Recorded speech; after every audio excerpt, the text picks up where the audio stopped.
Hey friends, welcome to Life with Everyday Haley. Thank you for tuning into my channel. Today I'm going to share my very honest experience of my HCG test. So I'm going to start off with the heavy details in case someone is wanting to see and prepare for their test as I did. And we'll just get right into how it went for me. This test is the test that a lot of people are scared about. A lot of people look it up. A lot of people have a lot of anxiety and fear going into this test, but it is a very common diagnostic test when you are in early stages of infertility. For me, it was ordered for different reasons, which I will go into at the end of this video. But no matter what you order it for, it is a test most people have never had for the first time, and it can bring on some fear and anxiety. So I'm here to share with you my very honest and very raw HSG experience. So my doctor ordered me this test, and she said it has to be done on cycle days 7 through 10.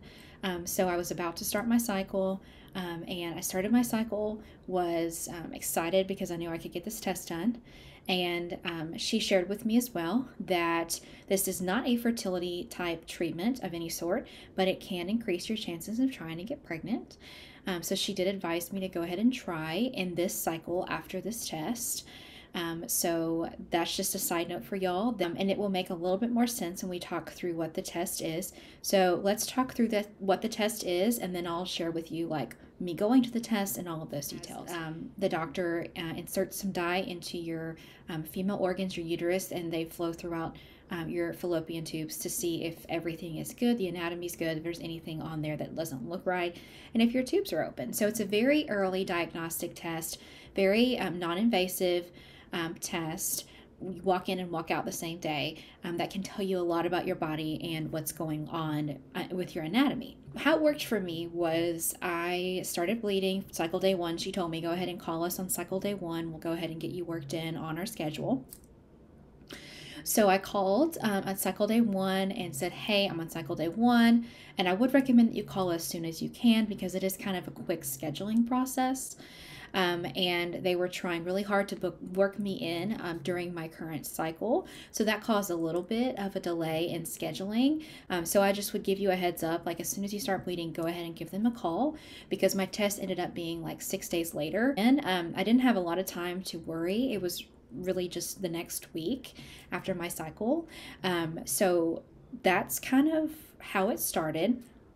They ended up having to schedule me at a different location than my current doctor because they needed to book me in, like I said, so I did have to drive a little bit. So just take that into consideration. I did end up taking the day off as a sick day from my employment because I had to go that morning and get a pregnancy test. They had to ensure that it was negative before they would perform this procedure on me. So I had to go to my OB, get that done, and then go to I did a radiology type clinic where they do imaging to go ahead and get this procedure done. One other thing I'd like to share with you is you want to make sure you're no longer bleeding in your cycle. Because they cannot perform this if you're actively bleeding. So if something were to happen and you're still bleeding at cycle day 7, which is rare, but just let them know and they can push your test. So in the days prior, I really wasn't given any, restrictions. It was just show up, do the test. So this is what I did. Like I told you, I took a sick day because my entire day was pretty much dedicated to this test. I'm really glad I did that because I would not have felt like working after getting this done. And even before getting it done, I was so nervous. I didn't feel like working either. My husband drove me to my appointment, which I recommend that you have someone drive you to your appointment because you may not feel well afterwards. You may just be so shocked or shaken up. There's various emotions that can come from this test that you just might not feel like driving. So afterwards, having him drive me was ideal. I brought a blanket for the car. I took ibuprofen, 800 milligrams an hour before my procedure. And I did bring something to drink with me just to have in the car. And I just was like, let's just go do this. Let's do this. So we got there. I was really nervous. The whole test took about 15 minutes. Even my husband was like, wow, that was really fast.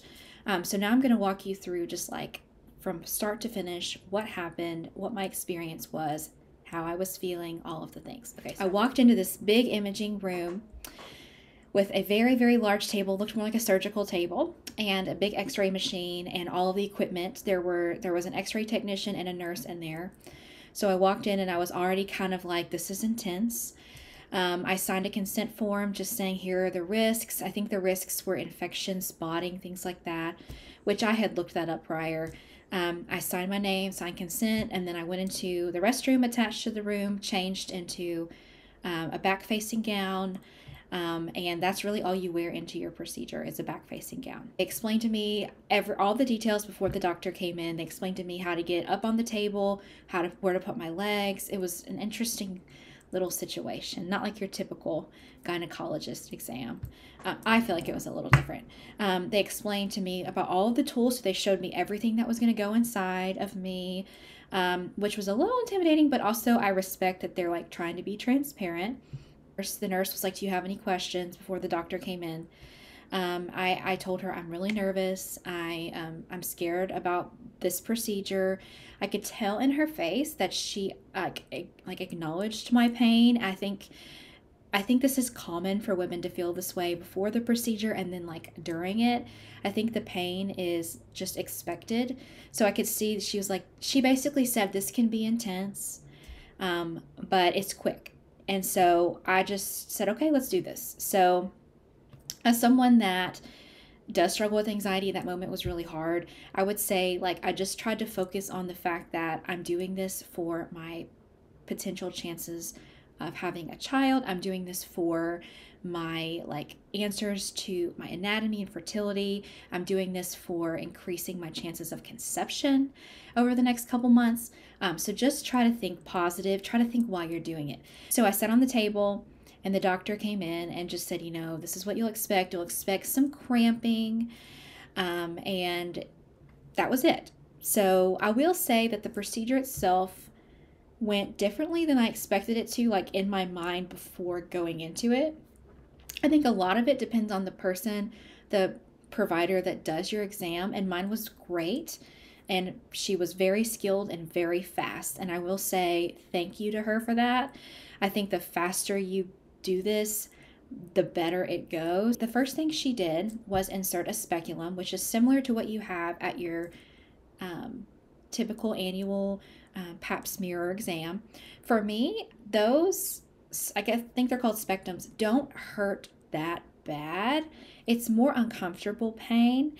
And with a pap smear, it's so fast that you just don't really have time to even feel that pain. I think a pap smear is like 30 seconds or something. And during a pap smear, as you're aware, they basically kind of just like clean out your cervix to get some skin cells to test.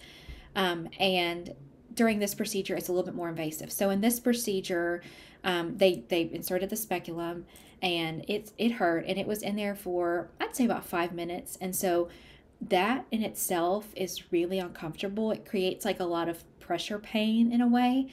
And so that was like the biggest thing that I kept thinking about. And then she got the procedure started. So the first thing she did was take a really long, it almost looked like a piece of spaghetti, honestly. It was very small, catheter. And she inserted that into my cervix and up into my uterus. That catheter, I will say, her inserting that was the least painful for me. At that point, I was like, ow, but like, I was fine. Well, in that cervix, there's a balloon attached. So they had to pass a balloon up there through the cervix. Now that balloon, I felt that pass, and then I felt her inflate the balloon. So the balloon has to inflate. And for me, when that balloon inflated was when the pain went from like 3 to like 7 or 8. Basically, the balloon inflated and I was like starting to feel some cramping, like serious cramping. I was like, ooh, this doesn't feel very good. And then I believe she squirted the dye in, and then as it goes up, it expands your uterus, and then it goes through your fallopian tubes. And that was the most excruciating pain that I've ever felt in my life. It was almost unbearable to the point where I was shaking. I was breathing like really like intense breathing. I think I gasped when she inserted the dye, because I was like, like the pain level just escalated. And she goes, "Are you okay?" And I said, I'm okay. It's just really painful. I was like, I'm okay. You know, I was like shaking, and I did cry a little bit, I'm not gonna lie. The dye went in, and then with like I couldn't even like I was in so much pain that I just like couldn't really determine what was happening. Like I think at one point she said we need to, you know, put our legs down so we can get a better picture. And I was just like out. Like at that point, the pain level was so high that I just like don't remember what was going on. So then she removed the balloon, she pulled it out, and I felt it come out. And then she removed the speculum, and then she's like, okay, we're done. And then I'm just laying there. All of this is like a 2-minute span. And I'm like, you know, in shock pretty much. Like I just laid there and I was breathing, and the nurse beside me is like, okay, you're all done. You're all done. It's done. And I was like, it's done? Like it's over? And it was just so much, you know, and I was still feeling cramping down there. So I really just couldn't tell what was happening. Sometimes women feel faint after this procedure. And so I just lay there. I said, I just need a minute. I just need to lay here for a minute. And she's like, that's fine. Take your time. Take your time. And then after like a minute of just laying there, I got my composure. So I sat up, and she's like, are you going to be okay to get up? Like, let's just take it slow. And I was like, I'm okay. Like, I'm not feeling faint. The pain is subsiding. I'm okay. Then I got up, and there was like a lot of dye like leaking out. So she did warn me, you know, you'll want to put a pad on. So I did bring a pad from home. I read that online. So I put on my pad, and I did have like a little bit of blood and a little bit of dye coming out. Afterwards, felt pretty good considering what just happened to me. I was like leaking a little bit of dye throughout the day, but we actually like left. I walked out. I was feeling good enough to walk out, and we went to Costco and went shopping. So, and we kind of enjoyed our afternoon. And then that night, I actually went out and spent some time with friends. So, overall, the procedure was more painful than I thought it was going to be. It was way quicker than I could have ever imagined it. So the pain that I was in was, I'd say 10 out of 10 for 30 seconds. I'll say I think it was worth it because I got a good report that my tubes are open. The liquid, you know, the dye went through easily. I didn't have any blockages. I didn't have any abnormalities. And so because of that, I feel like it was worth it. During the test, honest feedback, when they say you're going to experience period cramping, the pain that I felt was not period cramping. Like it's not, I wouldn't even call it cramping. It feels like someone is like burning your insides. Like I can't even describe it. I think the dye was just like very quick and a lot of pressure, and it felt like pain. I mean, I don't compare it to period cramps, and even now, I'm 2 days out, and I'm still taking Tylenol and ibuprofen because I'm still feeling soreness. I'm still having a little bit of dye coming out, but I am able to go back to work. I'm able to, you know, do most things, cook, clean, drive, all the things I need to do. It just, it still feels sore. And I think it's just a trauma that your body goes through, and you just have to let your body heal. But if you are needing answers to your fertility and you are wanting to have a child, it's a great step in the right direction to learn about your body. Like I said, my results were good, so that makes me feel positive for the future. Like I said earlier, my doctor has told me that it's not a fertility treatment, obviously, but it can increase your chances of conception over the next few months because it flushes out your tubes and kind of cleans up everything.